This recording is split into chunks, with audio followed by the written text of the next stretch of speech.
2000-yillarda to'ylar qanday bo'lgan? Mana bunisi Odila paniki ekan. Mana bunisi Xolida paniki ekan. Mana bu общий mahallaniki. Qara, yana 20 tish yetishmayapti. Bor qo'shninikini olib chiq.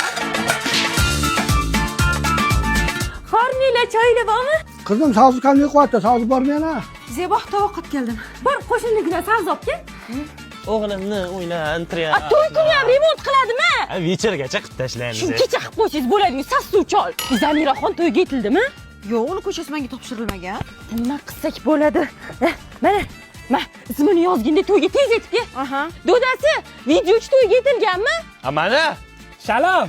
Qanchada tayyor qilib berar ekan? 5 kun. 6 oyda qilib beradi-da. Rostdan. Yarmini 6 oyda qilib berar ekan. Ha, endi to'g'ri bo'ldim. Yangi o't tugab qoldi. Nappi. Bor, tez qo'shninikidan o't olib chiq. Mana ham, tualetiga qo'yib qo'ygan, bizaniki o'chib bo'lib ketsa o'tga kirishadi.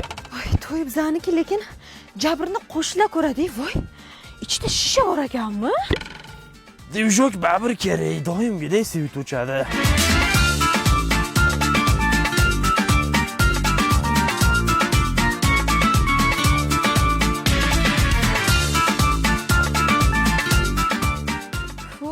Zebo, qara dasturxonlar hidlanibdi. Abavi super bor-ku, rangi bo'g'ilib ketgan oq kiyimlarni, rangli kiyimlarni, dog' bo'lgan kiyimlarni, bo'yni, qo'ltig'i sarg'aygan kiyimlarni zo'r ketkazadi. Kidlanib qolgan dasturxonlarga ishlatsang ham bo'ladi, dog' bo'lgan chaqaloqlarning kiyimiga ham zo'r, hammasiga bitta vosita. Eng zo'r tomoni xlorsiz, o'tkir hidsiz, zararsiz mashina ishlatgan. Tugab qolsa qayerda olamiz buni? Shu ham savol menda. Конечно, qo'shninikidan o'zbekning to'yi hammani to'yi.